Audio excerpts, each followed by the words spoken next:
My father picked his new wife's children over me. I finally stood up, packed my bags, and never returned. Be me, been hesitating about posting this. Lots to unpack, but need to get it off my chest. Growing up, my dad Henry and I were inseparable, like two peas in a pod. He was my absolute hero, no exaggeration. Parents divorced when I was 8. Wasn't one of those ugly divorces you hear about. They both made it work for my sake. Stayed with mom during the week. Weekends were all about dad. Those weekends were what I lived for. He'd pick me up after school on Friday. I'd basically launch myself into the car, already excited about whatever plans he had. Dad wasn't one of those hands-off fathers, the kind who just let you watch TV while they did their own thing. He made every weekend feel special. We'd go hiking in the mountains. He'd teach me how to fix things around the house. Sometimes we'd just chill watching documentaries. He knew I loved learning random trivia, always telling me how proud he was. Like seriously, always. If I aced a test or won a spelling bee, he'd look me in the eye and say, "You're my smart, strong girl." Those words meant everything to me. For a long time, thought nothing could ever come between us. But when I turned 13, everything changed. That's when Dad met that woman. Her name was Nicole. At first, I didn't mind her. She was bubbly and friendly, always asking about school or my favorite books. She had 2 kids from her previous marriage. Ethan was 12 and Lisa was 10. They seemed nice enough. For a while, I thought it might be cool to have siblings. Then they moved in. That's when everything started to shift. Nicole quit her job not long after. Said she wanted to focus on family life. Didn't think much of it at the time, but it meant Dad had to take on extra hours at the hospital. He's a pediatric surgeon. Started coming home later and later. When he was home, all his attention went to Nicole and her kids. I tried to adjust, told myself it was just a new family dynamic. Things would settle down eventually. But the more time passed, the more I realized. Settling down just meant I was slowly becoming invisible. Dinners were all about Ethan's baseball games, or Lisa's ballet recitals. I'd mentioned something I was excited about, like the science fair project I'd worked my butt off on. And I'd get a polite, "That's great, sweetie," before the conversation shifted back to them. It wasn't just the small stuff, though. Nicole's kids always seemed to come first, no matter what. Remember one summer I really wanted to visit my grandparents, Dad's parents. It was something we did every year. I looked forward to it. But Nicole suggested we go to a theme park instead, because Lisa had never been to one. Guess whose plans got scrapped? Yep, mine. But things started to get really bad during my junior year of high school. That night, Mom sat me down, said, "There's something you need to know about your college fund." She told me that Dad had used it, all of it. I was in total shock. Like, what do you mean he used it? Apparently, Dad had drained the fund to pay for Ethan's private school tuition. Nicole had convinced him that Ethan was struggling at public school, needed a better environment, so Dad took the money he'd been saving for my future and used it on her son. Mom only found out because she'd asked Dad about the fund. They were sorting through some old paperwork. She thought I had a right to know. I didn't even wait to process it. Called my dad that night and asked if it was true. At first, he tried to act like it wasn't a big deal. Ethan really needed the support, he said. "We'll figure something out for your college." I remember sitting there on the phone completely floored. "Figure something out?" I asked. "That was my college fund, Dad. How could you just spend it without even talking to me?" His response: "You're smart, you'll be fine. Your mom can help and I'll pitch in where I can when the time comes." Like it was no big deal. I hung up on him and cried for hours. Over the next few days, I tried to wrap my head around it. This was the same man who'd always said I was his #1 girl. The same man who promised he'd always have my back. And yet, when it came down to it, he chose Nicole's son over me. It wasn't just about the money. It was about the fact that he didn't even consider how this would affect me.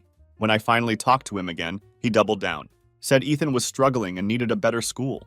That I'd understand someday, but I didn't understand. Not then and not even now. All I could think about was how unfair it was. He'd promised that money was for my education, and now it was gone.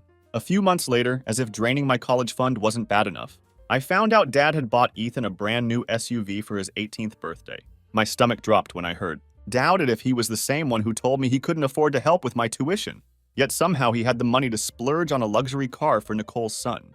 I could clearly see how much Ethan was struggling after that. Our relationship shifted. I didn't see him the same way anymore. Every time I went to his house, I felt like I didn't belong there. Nicole would make little comments about how I didn't visit often. But when I did, it was the same story. Dinner conversations revolved around Ethan and Lisa. Any attempt I made to talk about my own life was brushed aside. It wasn't just the college fund. It was a pattern. Dad missing my school events because Lisa had a recital. Family vacations being planned around their schedules. Every decision he made seemed to prioritize them over me. By the time senior year rolled around, I'd stopped expecting much from him. I still saw him occasionally, but it felt more like an obligation than something I wanted to do. The man who used to make me feel like the most important person in the world had made it clear where I stood in his new family dynamic, and it wasn't at the center. So my relationship with Dad felt more like a chore than anything else. Every visit, every conversation, it all felt forced, like we were just going through the motions. I'd stopped expecting much from him after the whole college fun thing. But the way things played out over that year showed me just how far down the totem pole I'd fallen in his life. I didn't cut him off completely, though. I kept visiting on weekends once in a while, mostly because Mom encouraged me. "He's still your father," she'd say. Like that made everything okay. But every time I stepped into that house, it felt like I was a guest in someone else's home. Nicole and her kids had completely taken over. One weekend I showed up and immediately regretted it. The second I walked through the door, Nicole started in with, "Oh, look who finally decided to grace us with her presence." She said it with this fake smile, but her tone was anything but playful. I just laughed it off. But inside, I was fuming. I mean, really? I'm the one making an effort to visit. And that's what I get? Dinner that night was exactly what I expected.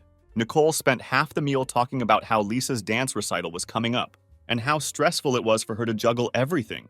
Ethan chimed in about his baseball tryouts. And of course, Dad was completely engaged, nodding along and asking questions. I sat there trying to find a moment to jump in and share something about my own life. When I finally mentioned that I'd been accepted to a few colleges, Nicole barely let me finish. Before turning the conversation back to Lisa's rehearsal schedule, Dad didn't even notice, or if he did, he didn't care. I sat there staring at my plate, wondering why I even bothered. It wasn't just the family dinners, though. It was everything. Nicole had this way of making me feel like an outsider, without ever being outright rude, like when she'd planned family outings without even asking if I wanted to join.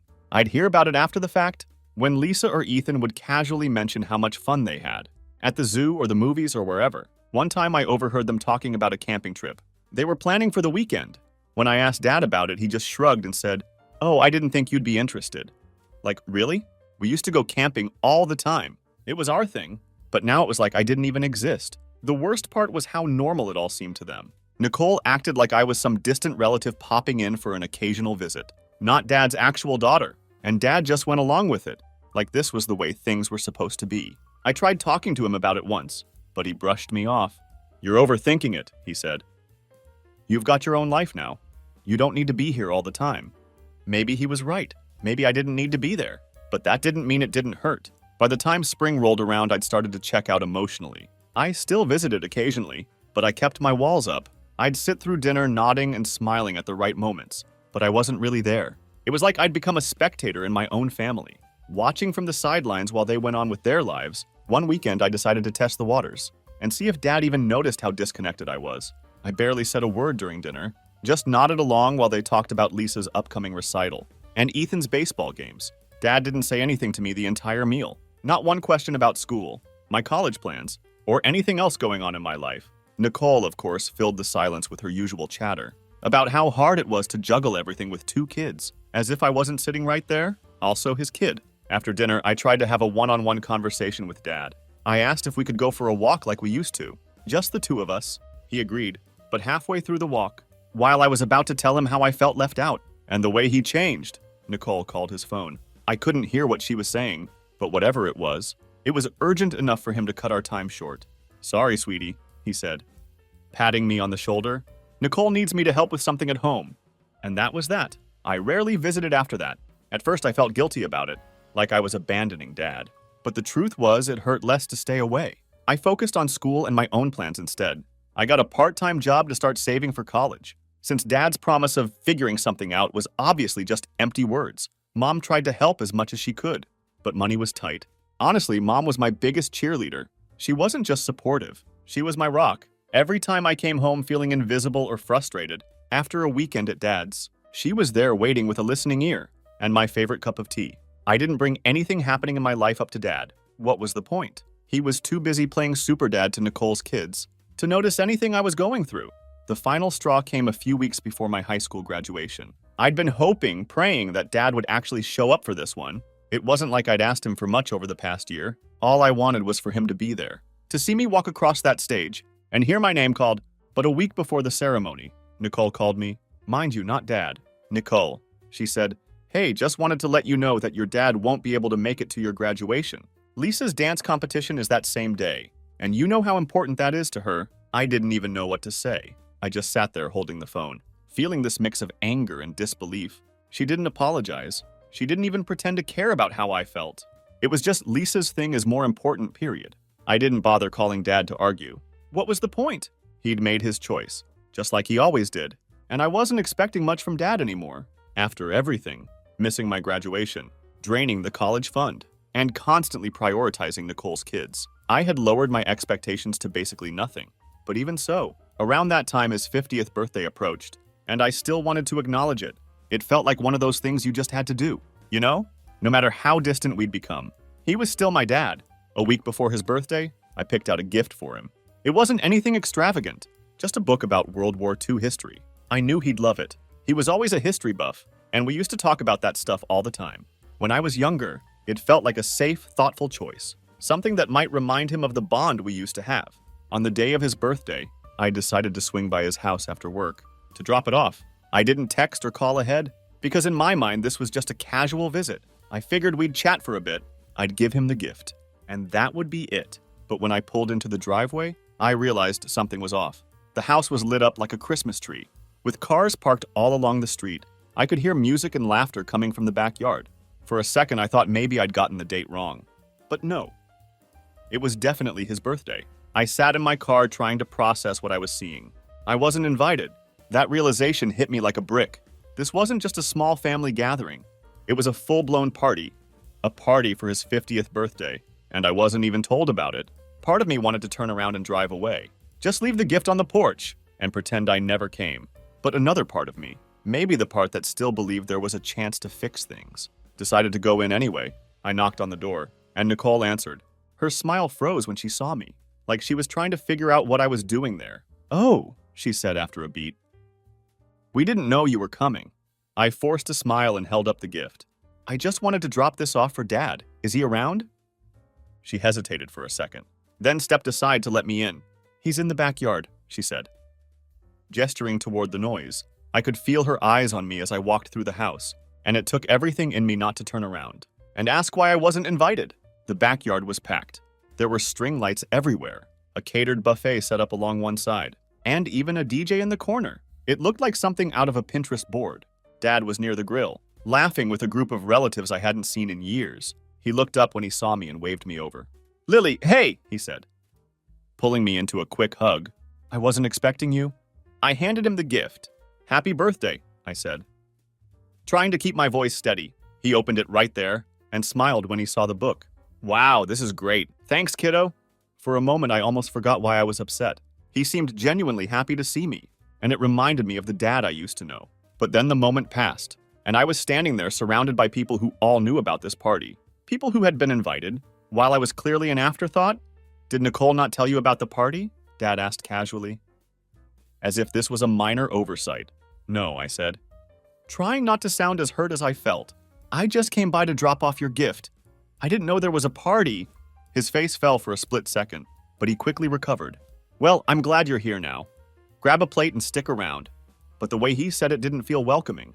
It felt obligatory, like he was trying to smooth things over without actually addressing the problem. I stayed for about 20 minutes, just long enough to make polite small talk with a few relatives, and forced down a plate of food. Nicole kept hovering nearby, watching me like she was afraid I'd cause a scene. I thought about confronting Dad right then and there, asking him why I wasn't invited. But I didn't want to embarrass myself in front of everyone.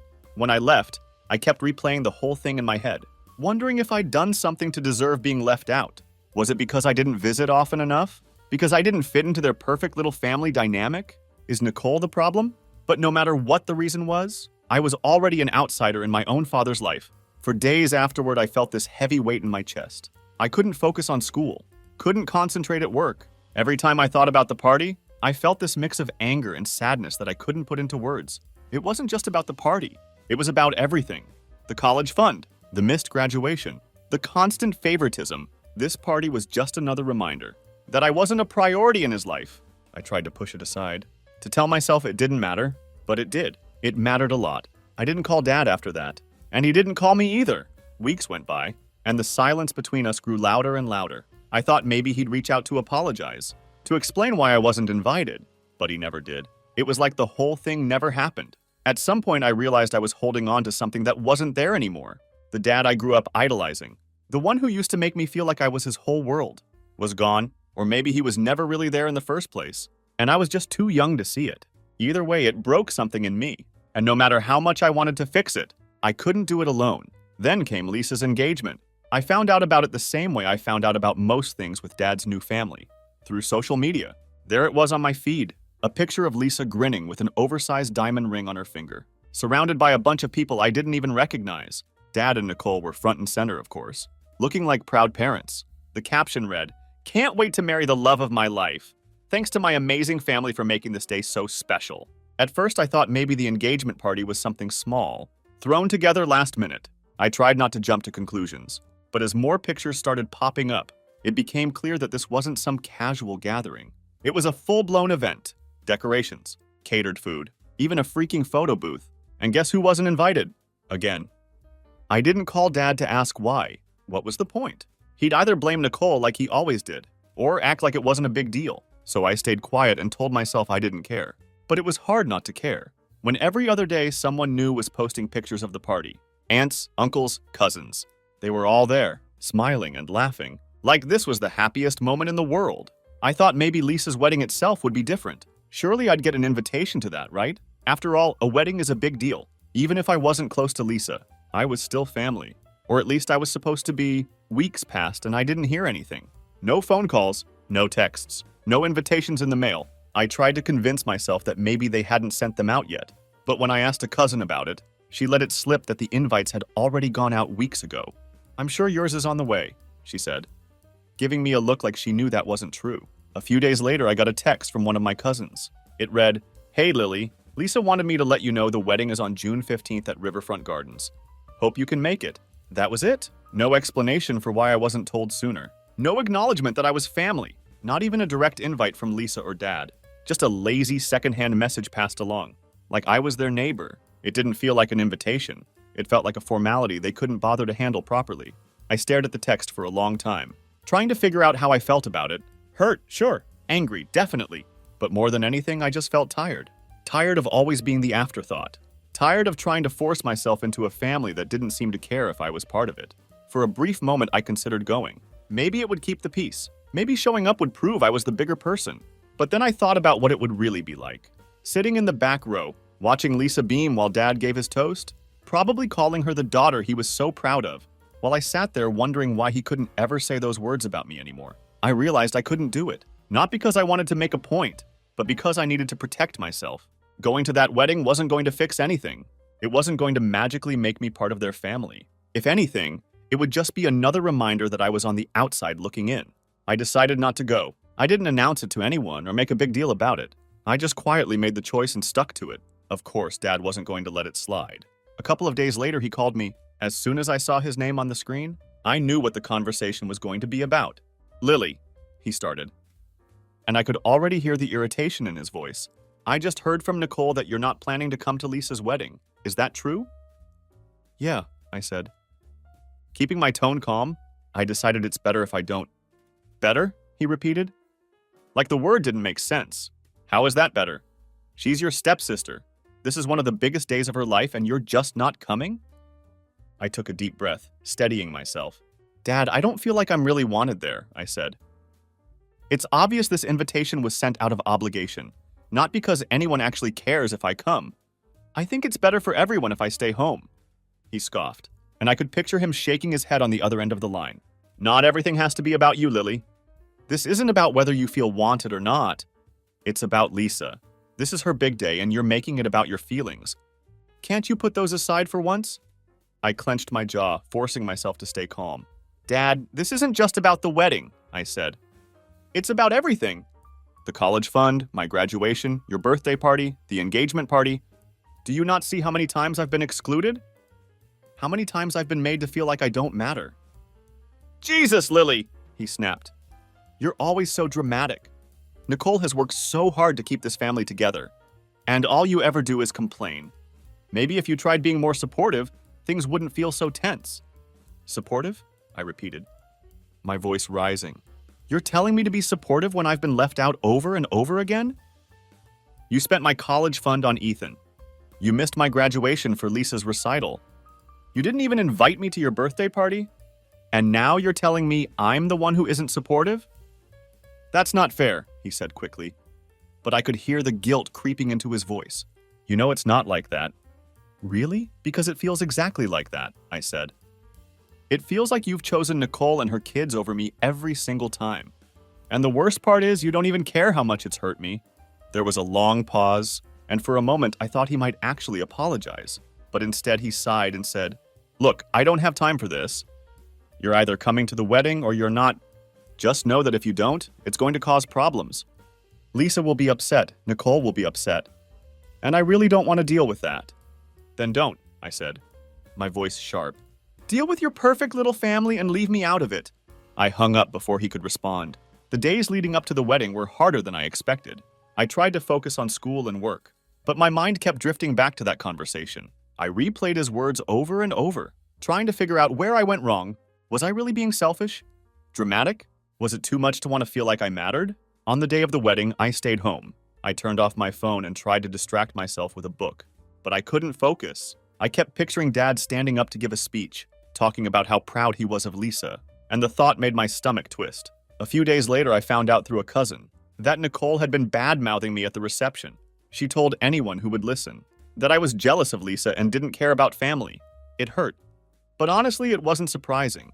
Nicole had been painting me as the villain for years. What did surprise me was that some people believed her. I got a couple of texts from extended family members saying they were disappointed in me for missing the wedding, like I'd committed some unforgivable sin.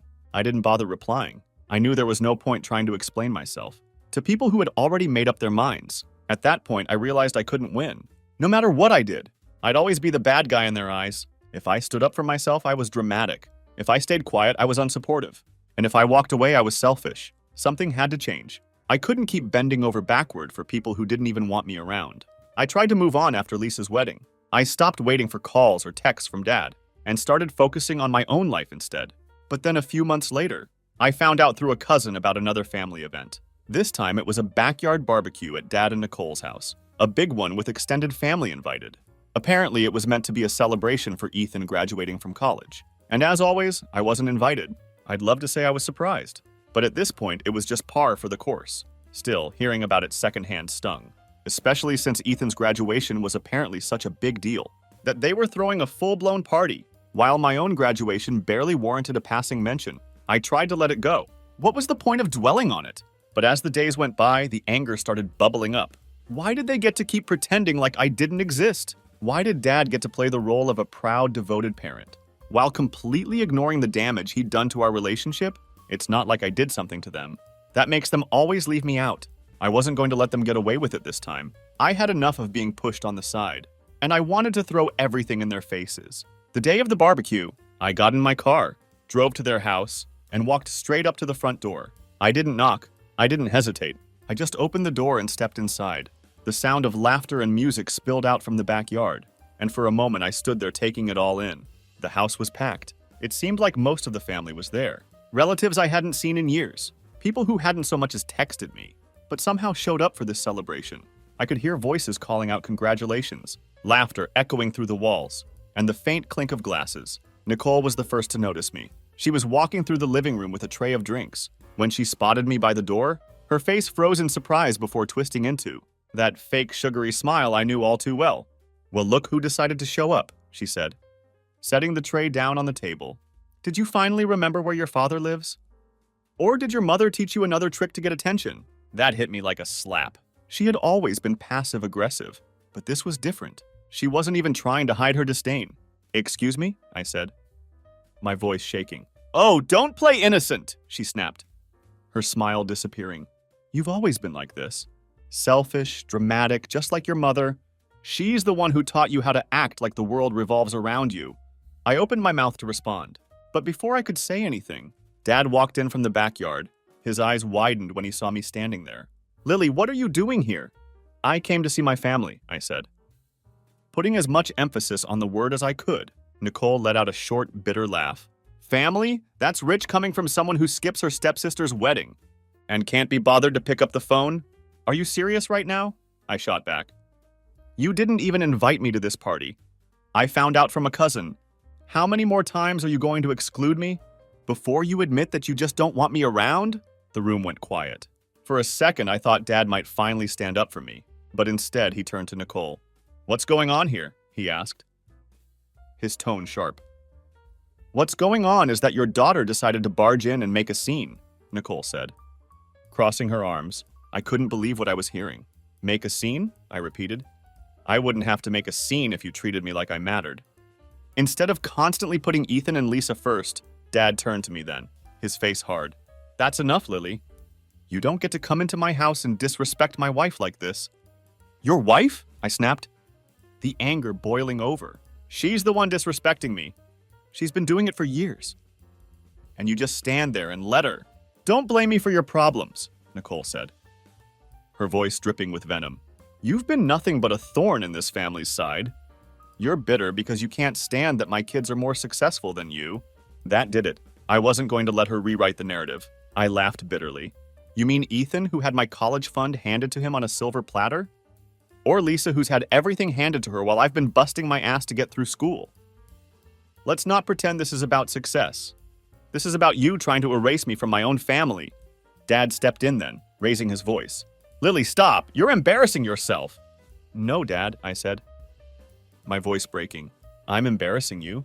That's what this is really about, isn't it? You don't like it when I point out the truth? You don't like being reminded of how much you've let me down." His face darkened, and for the first time I saw just how deep his loyalty to Nicole ran. "You don't know what you're talking about," he said coldly. "Nicole has done more for this family than you ever have. If you can't accept that, then maybe you should get out of here." Gasps and murmurs rippled through the room. A few family members glanced at each other awkwardly, shifting in their seats. My Aunt Denise, one of the few relatives who had always been kind to me, looked shocked, her mouth slightly open as she leaned closer to whisper something to her husband. "Henry, that's too far," another relative muttered. "Just loud enough for me to catch it." Meanwhile, Nicole stood behind Dad with her arms crossed, a smug smile tugging at the corners of her mouth. She didn't look surprised by his words. If anything, she looked satisfied, like this was exactly the response she had been waiting for. The words hit me like a slap, but I refused to let him see how much they hurt. Instead, I reached into my bag and pulled out the legal papers I'd been holding onto for months. "Fine," I said, my hands shaking as I shoved the papers into his chest. "If I don't belong here, then you can deal with this. It's a formal claim for the college fund you stole from me. Maybe Ethan's private school and his shiny new SUV were worth it. But I'm not letting you get away with it anymore." The room went silent. Nicole's mouth opened and closed like a fish, and Dad just stared at the papers, his face pale. "You want to talk about family?" I said, my voice rising. "Family doesn't steal from each other. Family doesn't treat their own like strangers.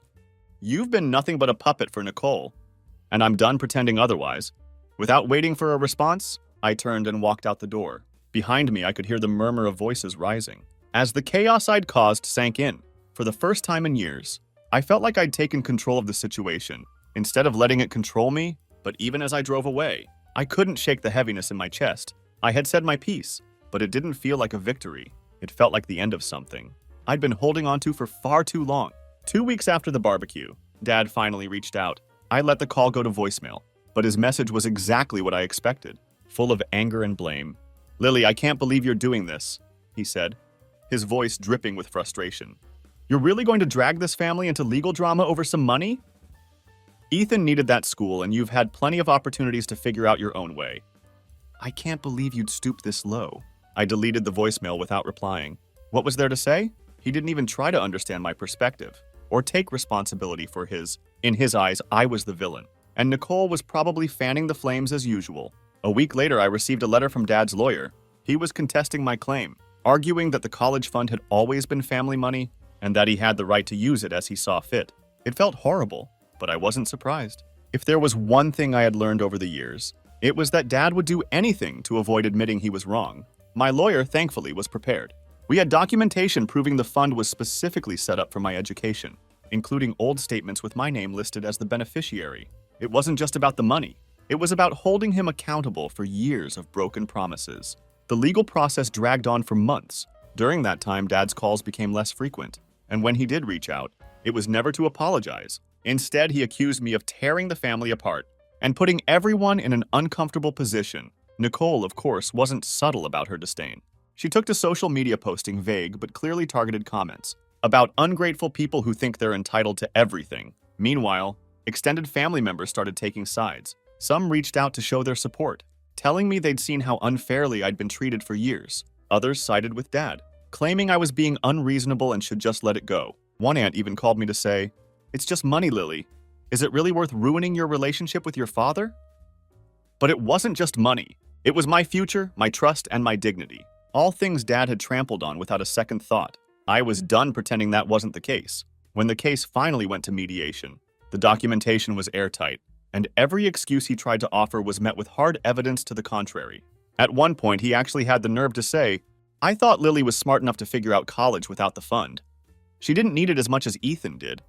The mediator shut him down immediately, pointing out that the fund wasn't his to decide how to use. It was set up for me, and using it for anything else, especially without my consent, was a clear breach of trust. In the end, Dad agreed to settle. He didn't apologize or even look at me as the terms were finalized. The agreement required him to repay a significant portion of the fund over the next few years. But the money wasn't what mattered most to me. It was the fact that for once, he couldn't just sweep his actions under the rug and pretend I didn't exist. The fallout was immediate. Dad stopped calling altogether, and Nicole ramped up her social media campaign, painting me as the ungrateful daughter who had ruined the family. Extended family members whispered about the situation at gatherings I didn't attend, and the few relatives who did reach out to me seemed hesitant, like they didn't want to be caught in the middle. It was messy and exhausting, but it was also freeing in a strange way. For years, I had bent over backward to maintain a relationship with Dad, convincing myself that if I just tried harder, things would get better. But the legal battle made it clear that I wasn't the problem. He was. I'd like to say that was the end of it. But of course, Nicole couldn't let it go. A few months later, she sent me a scathing email, accusing me of disrespecting her family. She even had the audacity to suggest I pay back the money Dad was ordered to return. "Since you're the one who made a big deal about it." I didn't respond. I deleted the email and blocked her address. As for Dad, I haven't heard from him since the mediation. Part of me wonders if he'll ever try to reach out, but I'm not holding my breath. If he does, it'll probably be another attempt to shift the blame onto me, or demand that I fix the relationship. But I've made peace with the fact that I don't owe him anything. Not my time, not my forgiveness, and definitely not my silence. This chapter of my life is over,